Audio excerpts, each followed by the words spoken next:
Right now at 6, gun violence claims the life of a Gresham teenager. How his family is now grappling with the loss. Plus, police break up a ring of thieves who targeted Teslas. We are coming for people. We've identified a lot of people. Why the DA's task force says it's making a dent in the car theft epidemic. Then later. And it doesn't really matter whether that happened, 2 years ago or 50 years ago. Old crimes, new breakthroughs, the boost to local detectives working to bring closure to cold cases.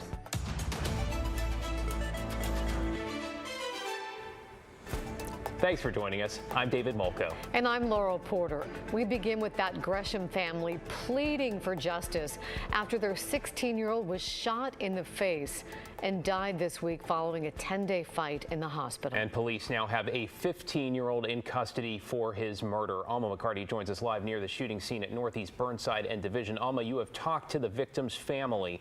What'd they tell you? Well, David, Laurel, just to start, many of the details in this story are difficult to hear, so we wanted to warn viewers of that. Alexander Ortiz's mother was at home when she heard the gunshots that would eventually lead to her son's death. Now, the family understands that the suspected shooter is only 15, but they hope to see him tried as an adult. Alexander Ortiz's mother can remember it well. And I saw him laying in the sofa listening to his music. Less than 2 weeks ago, her happy, smiling teenager laughing on the couch. Around noon, he walked outside, not far from the family's Gresham apartment. It wasn't long that much when we heard the gunshots. It was 4 gunshots. Artemia de Jesus Ramirez learned her son was the victim of that shooting. She ran out to the scene but couldn't see him until he was in the hospital, officials say, in critical condition. I didn't eat, I didn't sleep, just to keep watching over my baby. She stayed by his side for 10 days. And the worst part was watching my son there laying and knowing he wouldn't wake up anymore. We can't imagine those last moments for him. Alexander's sister, Leticia, says the family struggles to understand the nature of this crime. Because the gunshot was really close to him. That's what the doctors told us. It had to be really close to him. So we're thinking, this kid that did this, he doesn't have a heart. Nearly a week after the shooting, Gresham police arrested a 15-year-old, charging him with attempted murder. Tuesday evening, Leticia says oxygen stopped flowing to Alexander's brain. We were really devastated by watching my brother in that bed. He didn't deserve to die like this. Heartbroken and hurting, the family prays for community support and for the teen who allegedly killed Alexander to be tried as an adult. And we don't want to let this just like that. We want justice for him. Now, Gresham police confirmed that the charges for the suspected shooter, again, the 15-year-old, were upgraded to murder after Alexander's passing. His family has set up a GoFundMe to pay for the funeral expenses. We will have a link to that on KGW.com. David? Yeah, family trying to find its way forward. Alma McCarty in Gresham. Thank you, Alma. We have developing news out of the Parkrose neighborhood where Portland police homicide detectives are investigating a body that was found earlier today. Firefighters discovered it when they were putting out a fire on Northeast Shaver between 109th and 112th. Police haven't said whether the person died in the fire or if they were already deceased before it started. The medical examiner will determine how they died. We'll bring you more information when it becomes available. In your other headlines this evening, a murder suspect who was recorded on video escaping from a Hillsborough courtroom earlier this year has now been convicted of second-degree murder. Prosecutors say Eddie Villalobos stabbed his mother's boyfriend, Artemio Guzman Olvera, to death in Cornelius in April 2021. Villalobos later stabbed 2 friends with the same knife in Wilsonville. He previously pleaded guilty to that. Then in February of this year, He ran out of the courthouse during jury selection. He was caught hiding in an apartment nearby. Sentencing is set for October 20th. 2 police officers and 2 burglary suspects were hurt after a crash early this morning. It happened around 2 a.m. at Southeast 111th and Holgate. Portland police tell us the suspects took off during a traffic stop and wound up hitting a police SUV. The impact sent the SUV careening through a yard until it stopped against the side of a house. Despite some serious damage, the officers received only minor injuries.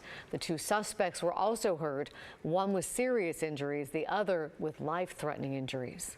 Portland police say they've arrested 2 suspected prolific car thieves who were part of a multi-state theft ring that targeted electric cars. Officers recovered 13 cars, including 6 Teslas last weekend, and made 11 arrests. More than 10,000 cars have been reported stolen in Portland so far this year. But the DA's office says thefts are actually down 28% since March compared with the same period in 2022. For, all the victims out there, we are coming for people. We've identified a lot of people, and I think we're really going to shake things up in the next year. The DA's office launched its auto theft task force back in July with funding from the city and the county. The FBI in Portland also announced a large-scale drug bust today. The operation involved more than 150 officers, agents, and law enforcement personnel all across Oregon, Washington, and California. They seized almost 9 kilos in cocaine, 25 guns, and thousands of suspected fentanyl pills. 5 people were arrested in the bust, all in the Portland metro area. For us, the fact that it brings together our seizures or attempted seizure of fentanyl and guns is absolutely a target that we need to go after. More than a dozen agencies, including police from Portland, Gresham, and Vancouver, worked together on the bust. And the sprawling Montgomery Park office complex in Northwest Portland has been reportedly hit with a foreclosure notice. The Portland Business Journal reporting the loan is in default with about $150 million owed to the lender. Seattle-based Unico and a global investment firm bought Montgomery Park in 2019 for $255 million. It is the 3rd largest office building in the metro area. That property is set to go to auction in February. Matt? Thanks, David. I tell you what, man, a lot of people would bid on this weather we've been having today and for the weekend, too. Looking east from our Skycam on the Wells Fargo building, you can see the shadows of some of the bigger buildings here now taking over the east side of the river there. There's Mount Hood off in the distance. And yes, there's a little bit of smoke in the air on the east side. I'll show you where that's coming from in just a minute. We're still holding at 81 degrees, and we've cooled off a few degrees from our high temperature today, which was not a record, but we made 86. It was only 3 shy of the record for the date. There were 90s in Oregon today, and maybe surprisingly to you, Newport on the coast hit 90, courtesy of that strong offshore wind, helping to warm the temperatures at the beaches. Medford also making it into the 90s. So the question, of course, is what about the weekend? Well, tomorrow, even warmer than today, or about as warm, maybe a degree or 2 cooler, but 85 tomorrow would break the record, which is 83, set in 2014. So even though we'll cool off a degree or 2, the record is lower, so we're likely to get that. Okay, then on Sunday, we're still sunny and warm, probably stay below 80, but still great. And everybody gets cool and wet next week as we see a shift towards, I guess, what you would consider a more fall-like pattern with rain returning. Now, I mentioned the wildfire smoke. A couple fires burning up in the Cascades to the north and northeast of Mount Jefferson right there. We'll have more on that for you a bit later. Guys, back to you. Can't hear enough about that great weekend coming up. Thank you, Matt. In Washington County, commissioners have appointed the successor to outgoing Sheriff Pat Garrett. Under Sheriff Caprice Massey was recommended by Garrett, who announced last month he would be retiring later this year after a dozen years at the helm. Massey is a Navy veteran who's been with the sheriff's office since 2004, first in the jail and later moving to commander of the patrol division. She'll be sworn in December 1st and serve the remainder of Garrett's term. The position's up for election in November of 2024. Also in Washington County, some cold case investigations are getting another look thanks to a new grant from the Department of Justice. Ashley Graham joins us now in the newsroom. Ashley. Yeah, the Washington County District Attorney tells me this money will allow them to pursue cases that have long gone unanswered. Detectives will focus on cold cases that involve homicide and sexual assault using the latest DNA technology. In this room full of cold case files in Washington County, there is new hope to find answers. The Washington County Cold Case Unit, started in 2020, will continue to track down evidence from decades ago thanks to a new grant from the DOJ. We had some early success, yes. Early success in the form of a murder charge. Take a look at this KGW archive footage from 1988. That's the year 30-year-old Deborah Atrops was found dead in the trunk of her car near Beaverton. We were able to solve a case, and that led to an arrest and charges being filed, and hopefully moving forward to a trial maybe sometime next year. The Washington County Sheriff's Office arrested her estranged husband, Robert Atrops, earlier this year. He's charged with second-degree murder. Being able to reach out to the families, especially when we are able to make an arrest or tell them, hey, I need you to stay by your phone. We might be calling you with an update here. And then being able to make that call, I've been a part of that several times, is pretty powerful. Detective Pavoni says resolving a cold case is really about the family who's waited decades for answers while also ensuring justice is served. We also want to hold that person accountable if there is somebody who deserves to be held accountable. And it doesn't really matter whether that happened 2 years ago or 50 years ago. The county has 43 cold cases dating back to the 1960s, and detectives say they've prioritized 8 homicides. They'll also reopen sexual assault cases and work through evidence using modern DNA testing. The tools that existed early on in the DNA process were not as exact and not as good as they are today. So continually going back with modern techniques to try and see, is there something new here that we can find? District Attorney Barton says despite the passage of time, there's an urgency and desire to hunt down a resolution decades later. We want to hear everything we can so we can breathe new life into these cases and hopefully pursue justice for the victims.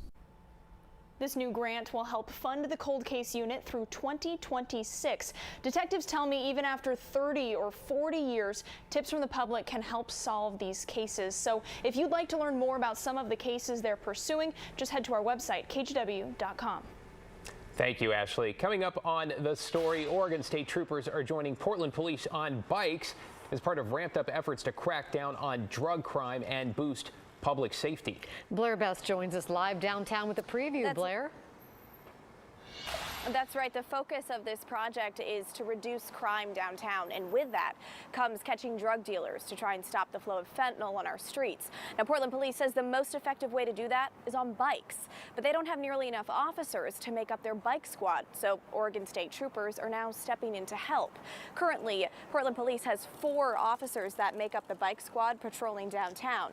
Now, following an order from the governor, a handful of state police troopers will now be joining them, and their focus is to increase public safety by reducing crime, including stopping drug deals and getting guns off the streets. Those state troopers are they're going to be walking and riding bikes with a member of Central Bike Squad in uniform in the downtown area to do high visibility enforcement and just be out in the community in uniform. Being that visible crime deterrent just really helps our capacity out. Now, there's so many details to this project that are unknown, like how many state troopers will be helping out and how long this program will last. I also talked with people downtown to see if they think this will help. And you can catch my full story tonight in The Story at 6:30. David, Laurel. We look forward to hearing more details. Thank you, Blair.